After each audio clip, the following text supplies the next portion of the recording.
Welcome back. Darling, the fantasy you're about to hear gets very intimate. To hear the full extended ending and see the private artwork, unlock my Patreon using the link below. Now, close your eyes. Why don't you try this on? Brandon, I bet you're prettier than you think. The words hung in the air of our kitchen, suspended in the thick late afternoon sunlight that sliced through the blinds. They landed with a soft thud, like the glossy department store bag my mother had just placed on the worn oak table. The refrigerator hummed its monotonous tune, a sound I'd heard every day for 19 years. But suddenly it felt alien, a soundtrack to a scene from someone else's life. My throat went dry. I was standing by the counter, a half-eaten apple in my hand. The crisp scent of it mingling with the lemon-scented cleaner Mom used on everything.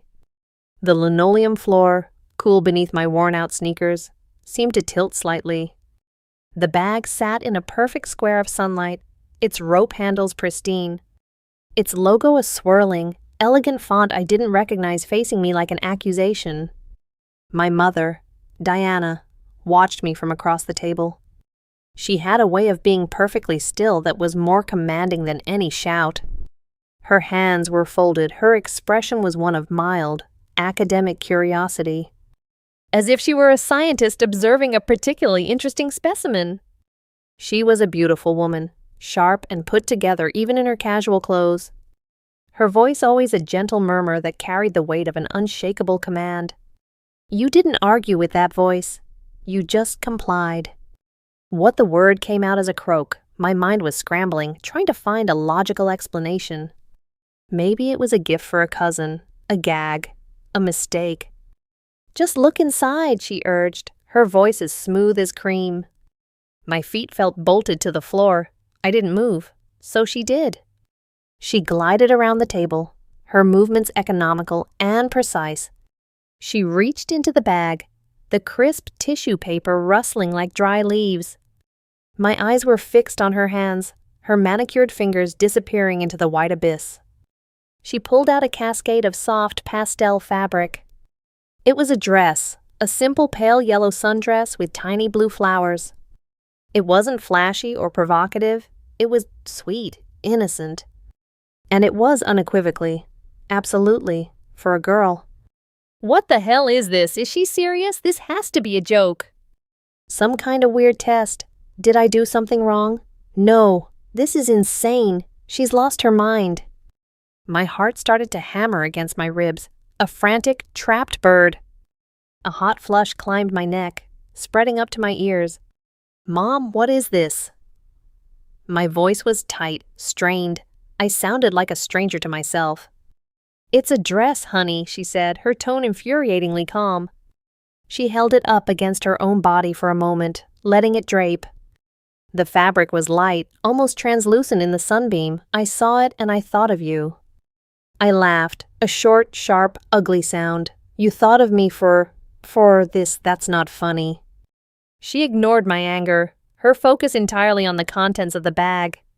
Next, she pulled out a small sealed package of sheer stockings. Then a simple set of white cotton underwear, a bra, and matching panties. My stomach lurched. The final item was the heaviest. She unwrapped more tissue paper to reveal a wig, a blocky styrofoam head holding a cascade of honey blonde hair that fell in soft waves. The apple in my hand suddenly felt heavy and ridiculous. I dropped it onto the counter with a thud. The whole kitchen seemed to be holding its breath. The refrigerator hum, the ticking clock on the wall, the distant sound of a lawnmower outside. It all faded into a roaring in my ears. I could feel the sweat beading on my hairline. My hands, shoved deep into the pockets of my jeans, were clenched into fists. My entire body was rigid, a coiled spring of pure, masculine defiance. This was a challenge, an attack on the very foundation of who I was.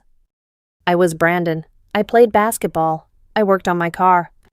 I had a girlfriend, Chloe, who was away visiting her grandparents for the summer. I did not, under any circumstances, wear dresses.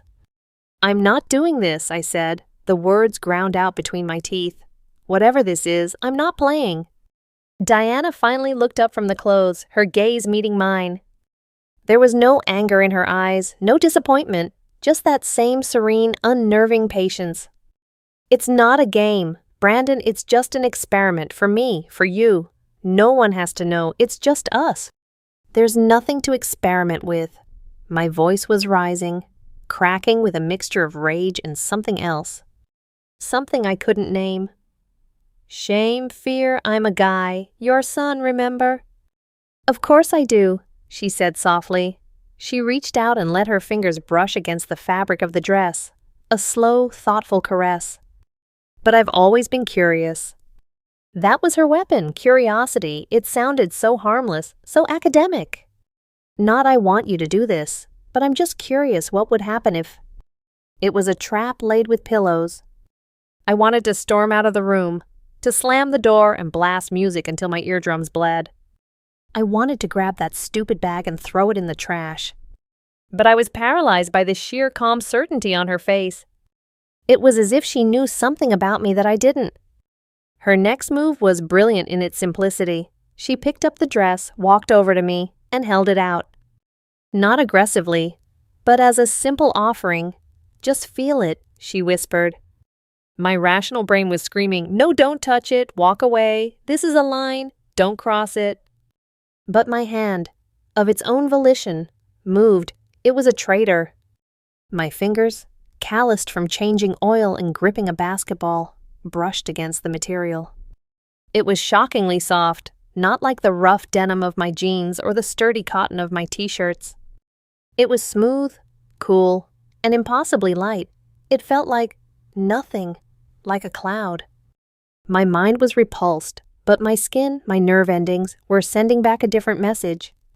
A message of interest. Oh God, it feels nice. Why does it feel nice? It shouldn't. This is wrong. Stop it. The conflict was a physical thing, a war being waged inside my own body. My muscles screamed with tension, a deep-seated instinct to reject this, to assert my masculinity. But the soft fabric under my fingertips was a siren's call, whispering about a different kind of existence. One without the weight of denim and expectation. See, Diana's voice was a breath in my ear. It's just fabric. She placed the dress in my hands. The weight of it was negligible, but it felt as heavy as lead. It was a surrender, a concession. I was holding the evidence of my own defeat. Go on, she said, her voice gentle but firm. The bathroom door is right there. I'll wait. She stepped back, giving me space, but her eyes never left my face. She wasn't forcing me, not with her hands, but with her will, with her years of quiet, unbreakable influence. She was pushing me step by step towards that door. I looked down at the pale yellow fabric pooled in my hands. The tiny blue flowers seemed to mock me. Then I looked at the bathroom door. It was a simple white door, a door I'd walked through 10,000 times without a second thought. Now it looked like a portal, a point of no return. My mind was a hurricane of denial and shame. This was stupid. This was perverse. Chloe would be back in a few weeks. What would she think? What would my friends think? What did I think? But beneath the storm, in a quiet, terrifying corner of my soul, a single treacherous thought took root. The same thought my mother had planted. I'm just curious. I stood there for what felt like an eternity, the dress in my hands, the hum of the refrigerator filling the silence. Every instinct I had, every lesson I'd ever learned about being a man, told me to turn around, to throw this stuff back in her face and end this madness. But I didn't. My feet, heavy as stone, began to move, one step, then another. I walked past my mother, not looking at her, my gaze fixed on the brass doorknob. My hand was trembling as I reached for it, for the first time in my life, standing before the most familiar door in my house. I wasn't entirely sure I wanted to say no. The bathroom was my sanctuary and now my prison. I clicked the lock on the door, the sound unnervingly loud in the small tiled space. The air was cool and smelled of mint toothpaste and soap. The afternoon sun didn't reach in here. It was a world of sterile, fluorescent light that hummed faintly overhead. A light that promised to show every flaw, every secret. My own reflection stared back from the mirror above the sink. A pale, wide-eyed kid with a 5 o'clock shadow already starting to prickle his jaw. It was me, Brandon, but the kid in the mirror looked as lost as I felt. I laid the clothes out on the closed toilet seat, the dress, the stockings, the underwear, the wig on its styrofoam head. They looked like props for a play I hadn't auditioned for, a play I wanted no part in. Just do it and get it over with, then you can say you tried, and this whole crazy thing will be done. She'll be satisfied. It means nothing. It's just a dare. A really, really weird dare. My t-shirt came off first, then my jeans and boxer briefs. I folded them and placed them in a neat pile on the floor, a small island of masculinity in a sea of alien femininity. I was just a body now, standing on the cold tile, goosebumps rising on my arms. I started with the underwear. The panties were made of a soft, stretchy cotton.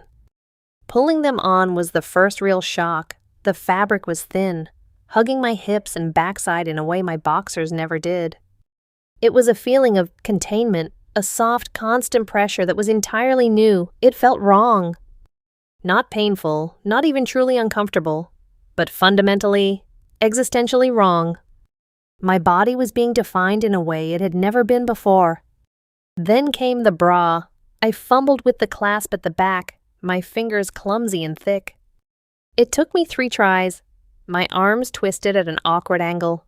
Before the hooks finally caught, the straps settled onto my shoulders. 2 thin lines of pressure. I felt a shiver run down my spine. The band was snug around my chest, another reminder of a form I didn't possess. I looked in the mirror. It was absurd. A flat-chested boy in a bra. I felt like a fraud, a clown. The heat of shame was so intense I thought the mirror might crack. My breath was shallow, caught high in my chest. My heart was thumping a nervous rhythm against my ribs, a beat that wouldn't listen to the part of my brain screaming that this was idiotic. Next were the stockings. I sat on the edge of the bathtub to pull them on, carefully gathering the delicate nylon. The material slithered up my leg, impossibly smooth against my skin, covering the dark hairs on my shins and thighs in a sheer glossy film. It was another bizarre sensation, the slight compression, the slippery texture. When I stood up, my legs looked different, smoother, more streamlined. Finally, the dress. I picked it up. The fabric felt even softer now against my bare skin. I slipped it over my head. For a moment, I was blind, enveloped in a cloud of pale yellow. It fell into place, settling over my shoulders, sliding down my torso. I reached behind me, fumbling for the zipper. It snagged halfway up my back. I twisted and contorted, gritting my teeth in frustration, until it finally zipped shut with a soft zip. The dress settled on me. The weight of it was nothing, but I felt it everywhere. A light pressure on my shoulders from the straps, the way the skirt brushed against my nylon-clad thighs as I took a tentative step. The fabric moved with a life of its own, swishing softly around my knees.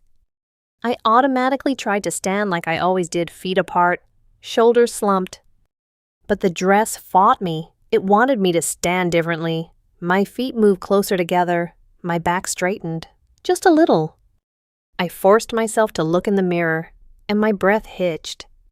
The face was still mine, my square jaw, my short brown hair, my anxious eyes, but everything below it was telling a different story. The dress cinched slightly at the waist and flared out, creating a silhouette that wasn't mine. It hid my broad shoulders and softened my angles. My legs, sheathed in nylon, looked longer, sleeker. The person in the mirror was a strange hybrid, a contradiction of male and female. The last piece was the wig. I picked up the styrofoam head. The blonde hair was soft, synthetic but surprisingly realistic. With trembling hands, I lifted it and settled it on my head. It felt heavy, foreign. I tucked my own short hair underneath it as best I could. The honey blonde waves fell around my face, brushing against my cheeks and neck. And that's when Brandon disappeared. The boy in the mirror was gone. In his place was a tall, awkward girl with scared eyes and a jawline that was just a little too strong. The wig softened everything.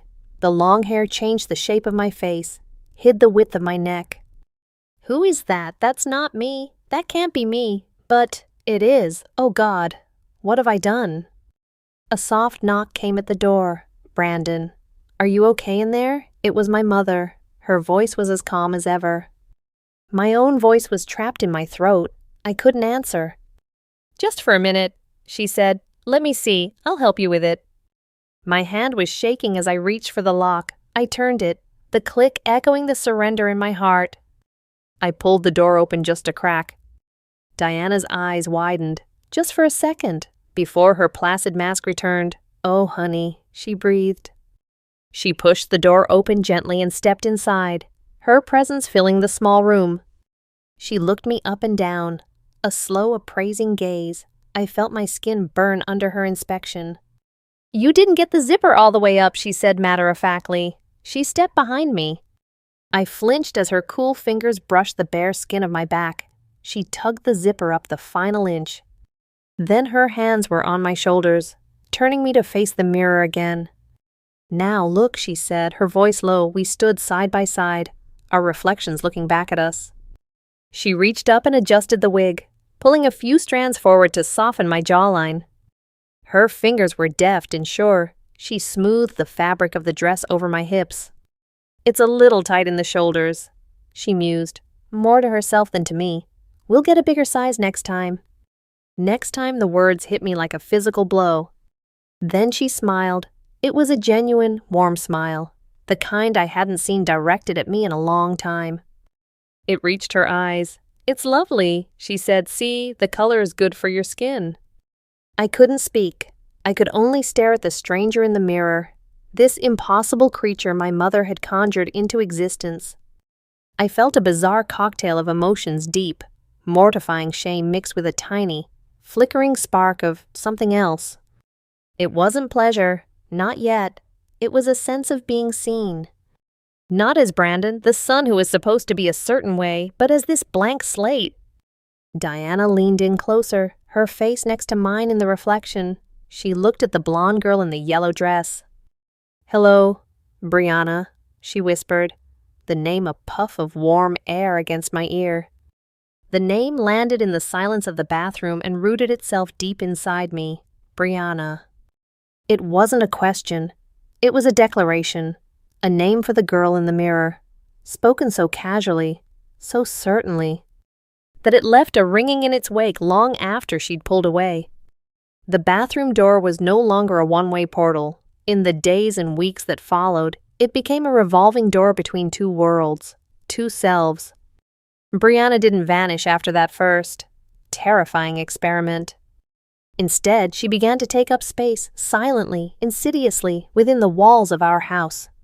It became our secret, a quiet ritual between my mother and me.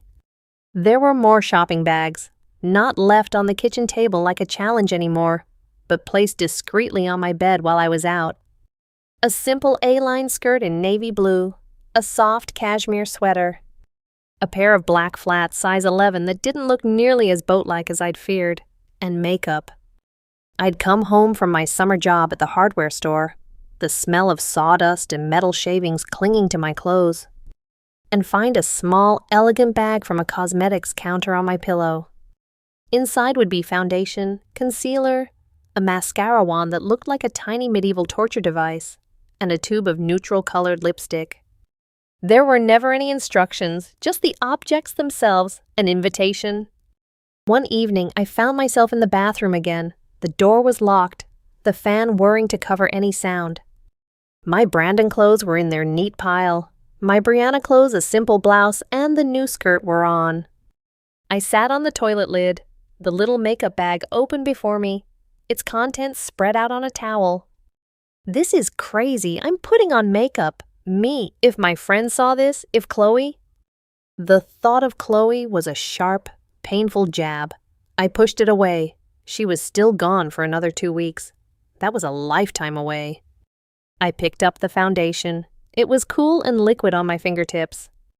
I tried to apply it like I'd seen actresses do in movies, dotting it on my cheeks, forehead, and chin. When I tried to blend it, it was a disaster, streaky, uneven. It settled into the faint lines around my eyes and clung to the stubble on my jaw I had so carefully shaved away. Frustration prickled at me. This was supposed to be a transformation, not a clown show. A soft knock. Everything all right in there, Diana's voice. She always knew. "It's fine," I mumbled, scrubbing at my face with a washcloth. "You're using too much," she said through the door, "and your skin is too dry. You have to moisturize first." A few moments later, a tube of moisturizer was slid under the door. This was how she taught me. Never by command. Always by suggestion. Never do this. But have you considered? And so, night by night, in the sterile privacy of the bathroom, I learned the feathery touch required for mascara, the way my hand had to be held steady for a thin line of eyeliner. I learned that lipstick felt waxy and weird, but it did, undeniably, make my mouth look softer, less male. The changes weren't just on the surface, they seeped into my bones, into the very way I carried myself. Walking in flats, even without a heel, changed my gait. I couldn't stomp around like I did in my work boots. My steps became shorter, quieter. I found myself paying attention to my posture. The soft fabric of a blouse felt better when my back was straight. My shoulders relaxed instead of hunched. When I was alone in the house, which was often, I would stay as Briana for hours. I wouldn't do anything dramatic. I'd sit on the living room couch, curled up with a book, the skirt draped over my legs, a cup of tea on the end table. In those moments, a strange quiet would settle over me. The constant, low-grade pressure I hadn't even realized I was carrying began to lift. The pressure to be tough, to be cool, to grunt instead of speak, to take up space. As Brandon, I was always performing a certain kind of masculinity. I had to be strong, decisive, unemotional. I had to know about cars and sports and never, ever show weakness. But as Briana, I didn't have to be anything. There was no script. I could just sit. I could just read. The nervous energy that usually had me jiggling my leg or drumming my fingers on a tabletop simply evaporated. The tightness in my chest eased. I could breathe. I had never felt so calm. In the solitude of my room, I started talking to myself, to her. "Okay, Briana," I'd whisper to my reflection, practicing a softer tone. "Let's try walking across the room again." It felt silly at first, but the more I said the name, the more real she became. Briana wasn't a costume anymore. She was a person who lived in my skin.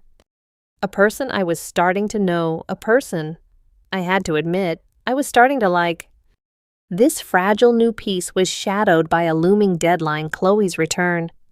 Her calls, once a source of comfort, now filled me with a twisting dread. "I miss you so much, Bran," she'd say over the phone. Her voice warm and familiar. "I can't wait to be home. Only 10 more days." Yeah, I'd say, my own voice sounding hollow in my ears. Me too. Lying to her was a corrosive acid eating away at my insides. We'd been together for over a year. She knew me, or at least, she knew Brandon. What would she see when she came back? Would she notice the way my hands had become more expressive when I talked? The way I now habitually pushed a phantom strand of hair from my face? One afternoon, I was in my room, dressed in jeans and a t-shirt. But I was looking at my reflection in the window, seeing Briana's silhouette superimposed over the backyard. My phone buzzed. It was a text. It was Chloe. Guess what she said? Her voice bubbling with excitement. "My grandma is feeling way better, so I talked to my parents. I'm coming home early. I'll be there in 3 days." The blood drained from my face, my stomach plummeted, a stone dropping into a deep, dark well. 3 days, my quiet, secret world had just been served an eviction notice. The comfortable, peaceful silence I had found as Briana was shattered. In its place was a cacophony of fear. The experiment was over. The real world was coming back. And I had a sickening feeling that Brandon, the person everyone expected me to be, no longer fit quite right. The airport arrivals terminal was a chaotic symphony of squeaking luggage wheels, garbled announcements, and tearful reunions. The air smelled of jet fuel and overpriced coffee. I stood near the gate, my hands shoved deep in my pockets. The fabric of my jeans feeling rough and foreign against my skin. For the first time in weeks, I felt acutely aware of being Brandon. Every gesture felt clumsy, every step too heavy. When I saw her emerge from the crowd, my heart did a painful flip-flop. Chloe. Her dark hair was pulled back in a messy ponytail, and she was wearing a faded college sweatshirt. She looked beautiful, real, and completely, terrifyingly normal. Her face lit up when she saw me. Bran, she ran the last few feet and threw her arms around my neck. I hugged her back, but my body was stiff, awkward. I was trying to remember how to be the person she'd left behind. Her hug was familiar. Her scent, some kind of coconut shampoo, was the same, but my reaction to it was different. I was holding her, but part of me felt like an observer, watching a scene from a movie. "I missed you," she murmured into my shoulder. "Missed you too," I said, the words feeling like a script I was reading. As we walked to the car, she slipped her hand into mine. Her touch was warm, but it sent a jolt of panic through me. I kept my own hand rigid, unmoving. She gave me a sideways glance. "You okay? You seem quiet." "Just tired," I lied. "Long day at work." It was the first of a dozen small, awkward moments over the next 2 days. She'd noticed me doing things I'd never done before. I'd catch myself sitting with my knees pressed together. I'd pick up a piece of lint off her sweater with a delicate, two-fingered motion that was pure Briana. Each time, I'd see a flicker of confusion in her eyes. The air in the house was thick with unspoken questions. I felt her watching me when she thought I wasn't looking. I was a puzzle she was trying to solve, and all the pieces were the wrong shape. My own skin felt like an ill-fitting suit. I was constantly on edge, monitoring my every word, my every gesture. The calm I had found as Briana was replaced by a humming, high-frequency anxiety. The confrontation I was dreading came on a Saturday afternoon. My mom was out grocery shopping. Chloe and I were supposed to be watching a movie, but the silence between us was louder than the dialogue on screen. I got up to get a drink from the kitchen. I had been so careful to hide everything. The clothes, the makeup, it was all tucked away in a box at the back of my closet. But I'd gotten careless. I'd grown comfortable in my own home. I was wearing a pair of soft, gray sweatpants and a simple, long-sleeve shirt. It was one of the first things my mother had bought me. It wasn't a dress or a blouse. It was a plain scoop-neck top made of a soft, thin cotton that draped rather than hung. It was, technically, from the women's section of a department store. It was androgynous enough that I had justified wearing it as Brandon. It was comfortable.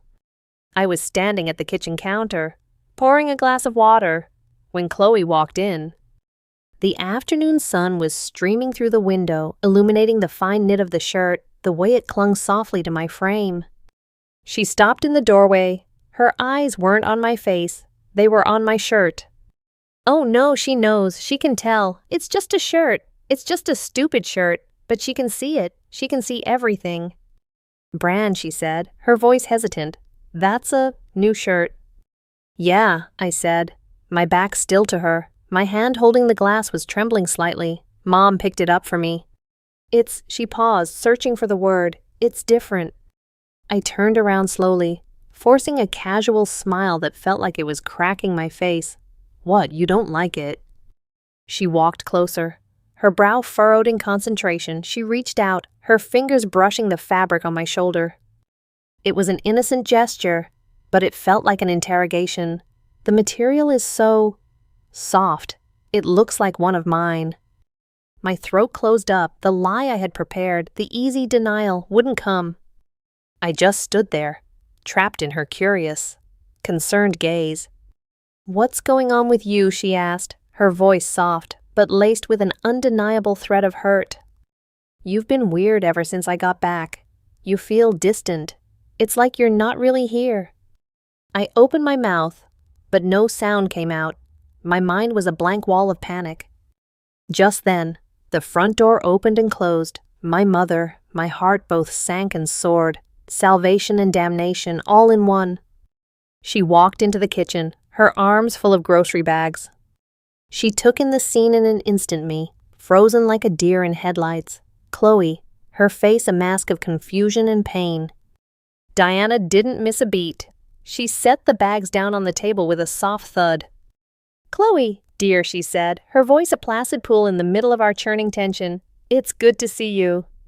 She looked from Chloe to me, then back again. Her gaze lingered on my shirt. A tiny, almost imperceptible smile touched her lips. "I was just admiring Brandon's new shirt," Chloe said, not taking her eyes off me. "It's nice." Diana moved to the counter, beginning to unload the groceries with unhurried, graceful movements. "I'm glad you think so," she said, her back to us. "I've been telling him he needs to branch out. All those rough, drab clothes he wears, they don't do him justice." She paused, holding a carton of milk. She turned her head slightly, her words aimed at Chloe but meant for me. "My son looks better when he's comfortable, when he's happy. Don't you agree?" The word hung in the air, happy. It was a claim, a justification, a shield. She was speaking for me, defining my experience before I had the chance to. Chloe looked at me, really looked at me then. And in her eyes, I saw her searching for the Brandon she knew, and finding only a stranger. She wasn't sure who she was looking at anymore. Her hand, which had dropped from my shoulder, came up again, but this time it didn't touch the fabric. It moved towards my hand, which was resting on the counter. She hesitated for a moment, then her fingers gently covered mine. It was a gesture meant to connect, to find reassurance. And my body betrayed me. Without thinking, my fingers reacted not as Brandon's, which would have gripped hers back firmly, but as Briana's. I turned my palm up slightly, my fingers curling softly around hers in a delicate, almost passive way. It was a small movement, almost unnoticeable, but I noticed it. I felt it happen. A wave of ice and fire shot through me. That wasn't me, that was her. And Chloe felt it too. I saw it in her eyes. Her expression shifted from confusion to a new, deeper level of bewilderment. She pulled her hand back as if she'd touched something hot. The silence in the kitchen was absolute. The only sound was my mother calmly putting a box of cereal in the pantry. Chloe took a step back, then another. She looked from me to my mother and back again, as if realizing she was the only one in the room who didn't understand the rules of this strange new game. I should go," she whispered. She didn't wait for an answer. She just turned and walked out of the kitchen, her footsteps quick and light on the floor. A moment later, I heard the front door close, gently but with a terrible finality. I stood there, my hand still on the counter where she had touched it, feeling the ghost of her warmth and the chilling reality of my own involuntary response. I wasn't just wearing the clothes anymore. Briana was in my reflexes. She was in my skin. The house was suffocatingly quiet after Chloe left. The sound of my own breathing felt loud and intrusive. My mother continued to put away the groceries, her movements calm and methodical, as if nothing had happened. That was the most infuriating part, the placid, unshakable calm. A new emotion was boiling up inside me, scalding and raw. It wasn't shame or fear anymore. It was pure, unadulterated rage. Rage at her, for starting this, rage at myself, for letting it happen, for liking it. "What did you do?" I finally hissed, the words tearing from my throat. She closed the pantry door and turned to face me, leaning back against it. Her expression was mild, patient. "I didn't do anything. Brandon, I told the truth. You're happier this way." "Happy?" I laughed, a harsh grating sound. "You call this happy?" Chloe just walked out.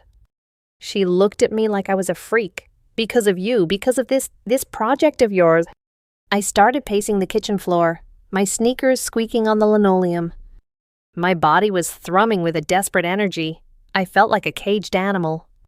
I gestured wildly at my own body, at the soft gray shirt that suddenly felt like it was burning my skin. This isn't me. You made this person. You put these clothes in my room. You put these ideas in my head. You named her.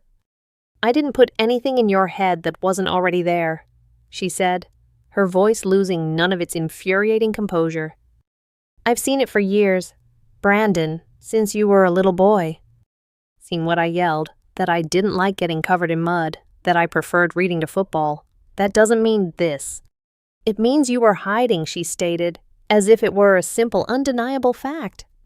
You've spent your whole life trying so hard to be the boy everyone expected, your father, your friends. Chloe. I watched it exhaust you. I just gave you permission to stop. She thinks she's saving me. She actually, truly believes she's some kind of hero in this story. She can't see what she's done. She's destroyed everything. The realization was a cold stone in my gut. This wasn't just a whim for her. This was a long-held conviction. I wasn't a person to her. I was a theory she was proving. Permission, Mom, my voice dripped with sarcasm. You manipulated me. You put a dress on the table and dared me not to wear it. You've been orchestrating this whole thing from the beginning. If you truly hated it, you would have stopped, she said, her gaze sharp, pinning me in place. You never once threw the clothes away. You never told me to stop. In fact, you got better at it. You learned. You bloomed. Her words hit me like a slap because they were true. I hadn't stopped her. Some part of me had wanted this, had craved the quiet escape that Briana offered. And that complicity was the most shameful part of it all. I had no one to blame but myself and her. Defeated, I slumped against the counter, the anger draining out of me, leaving a hollow, aching void. I looked at my mother, this woman who thought she knew me better than I knew myself. Maybe she did. The thought was terrifying. The next few days were a blur of silent meals and agonizing tension. I didn't see Chloe. I didn't call her. And she didn't call me. I didn't know what I would even say. What was the truth? That my mother was forcing me to cross-dress, or that a part of me didn't want to stop. The breaking point came a week later. I was in my room, sitting on my bed in the late afternoon.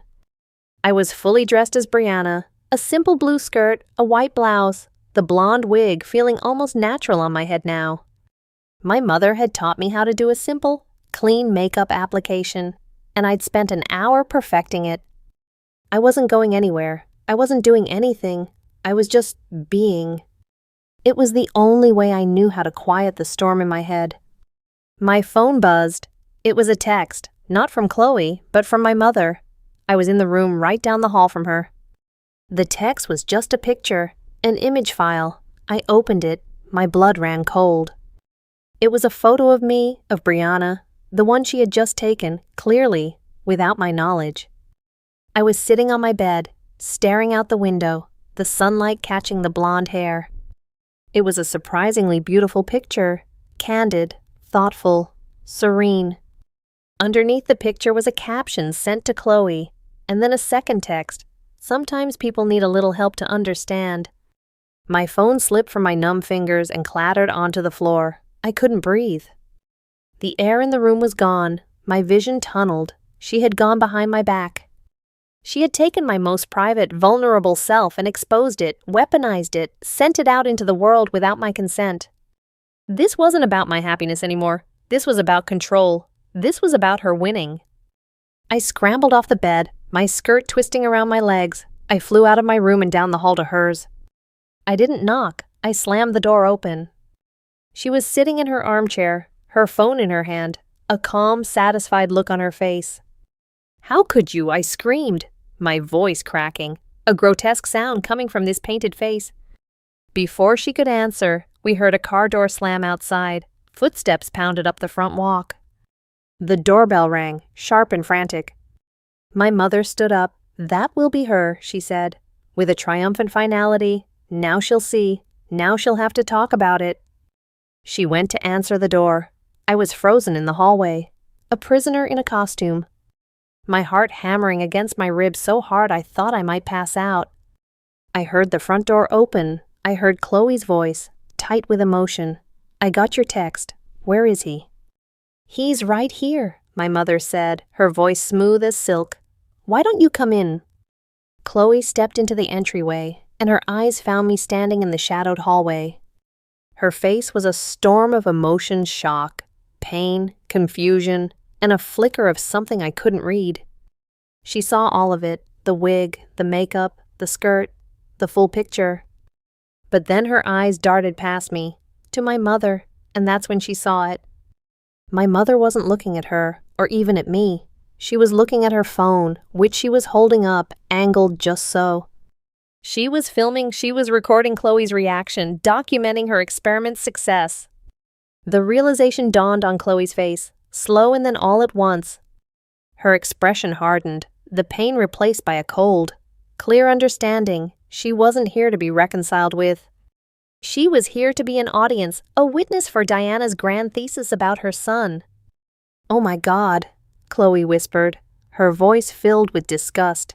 She wasn't looking at me anymore. She was looking at my mother. "You're sick." She didn't yell. She didn't cry. She just shook her head. A small, sad gesture. She looked at me one last time, and for the first time, her eyes held not confusion, but pity. It was 1,000 times worse than anger. Then she turned around and walked out. She didn't slam the door. She pulled it shut behind her with a soft, final click that echoed through the silent house, severing the last thread that connected me to my old life. The truth hadn't set anyone free. It had just proven that it never belonged to me in the first place. The click of the front door was the sound of a lock turning on a cell. After Chloe left, the silence that fell wasn't peaceful.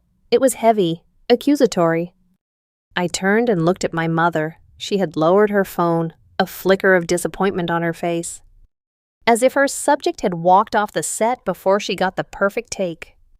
For the first time, I didn't see a mother. I saw a director whose movie had just been ruined. I didn't say a word. There was nothing left to say. The rage from before was gone, burned out, leaving nothing but cold gray ash. I turned my back on her, walked into my room, and shut the door. I didn't lock it. There was no point. The invasion was already complete. My room, once a sanctuary, now felt like a stage. The soft lighting from my bedside lamp cast long shadows on the walls. The clothes I had picked out with such care, the simple white blouse, the blue skirt felt like a cheap costume. They weren't me. They were props. My hands moved with a mechanical, detached precision. I reached up and pulled off the wig. The sudden weightlessness was a relief. My own short, sweat-damp hair was plastered to my scalp. I tossed the cascade of blonde hair onto the floor. It lay there, a lifeless pile. Next came the clothes. I unbuttoned the blouse, my fingers fumbling, the soft fabric slid from my shoulders. Then the skirt, unzipped and pushed down, pooling around my ankles. I stepped out of it. The stockings came next, peeled down my legs with a faint whispering sound. Finally, the bra and panties, the last vestiges of Briana. I kicked the pile of clothing into the corner of the room. A soft heap of pastel and nylon, the skin of a person I didn't know. I stood in the middle of the room, stripped of the persona, but I didn't feel like myself. I didn't feel like Brandon. The name felt hollow, like an old coat that no longer fit, so I kept going. I walked over to my dresser and pulled on my old, familiar clothes, a pair of worn jeans, a faded band t-shirt, thick socks. I put on the armor of Brandon, but it didn't feel like armor anymore. It felt like another costume. The denim was stiff and abrasive against my skin, which had grown accustomed to softer things. The seams felt rough, the weight of the fabric an unnecessary burden. I felt constricted, trapped. I looked down at my hands that now knew the delicate art of applying eyeliner. And they looked clumsy and alien sticking out of the sleeves of this shirt. I walked to the full-length mirror on my closet door and stood before it. I saw a boy in jeans and a t-shirt, a stranger. I saw a ghost trying to haunt a body that had already been claimed by someone else. Then slowly, methodically, I took those clothes off too, the shirt, the jeans, the socks, until I was standing there with nothing, naked, Not as Brandon, not as Briana, just a body. My body, with its broad shoulders and narrow hips, its scattering of dark hair, its inherent maleness. But it didn't feel exclusively male anymore. It felt neutral, a blank canvas. Who am I? The question wasn't intellectual. It was a raw, primal cry from the very center of my being. If Brandon is a costume, and Briana is a costume, then who is the person underneath? My mother had told me I was hiding, that she was giving me permission to stop. But she hadn't given me permission. She had just handed me a different mask to wear, one of her own design. She sculpted Briana from her own desires, her own curiosity. She wanted a daughter, or a version of her son that fit her own narrative. She hadn't liberated me. She'd just recast me. And Chloe, she had loved Brandon, the person I had been pretending to be for her, for everyone. A performance I had perfected over 19 years. That person was gone now, and not because I had bravely chosen to discard him, but because the curtain had been ripped away by someone else. I looked at my reflection. There were no clothes to tell me who to be. No wig to change the shape of my face. There was no makeup to soften my features. There were just my own eyes, staring back at me from the mirror. They looked tired. They looked lost. For the first time, there were no answers in the mirror. There were only questions. The rage was gone. The shame had receded. What was left was a terrifying, exhilarating emptiness. It was the feeling of being untethered, floating in a vast, dark space without a map. I had no idea where to go from here. I didn't know if I would ever wear a dress again. I didn't know if I could ever go back to being the boy who wore jeans and worked at the hardware store. Both felt equally impossible, equally untrue. Briana wasn't entirely a lie. She was the part of me that craved peace, that felt comfortable in quiet and softness. Brandon wasn't entirely a lie. Either, he was the part of me that knew how to function in the world, how to be what was expected. They were both pieces of me, but neither was the whole story. The story was mine to write. I realized not my mother's, not Chloe's, not society's, mine. And it had to start here, in this quiet room with this naked, confused person in the mirror who didn't have a name yet. I didn't know who I was, but I knew, with a certainty that settled deep in my bones, that my identity could not be a gift from someone else, even if it was given with love. It couldn't be forced, or manipulated, or curated for an audience. It had to be discovered slowly and painfully, in the silence, on my own terms. And for the first time, standing in the rubble of my life, that felt less like a terror and more like a beginning.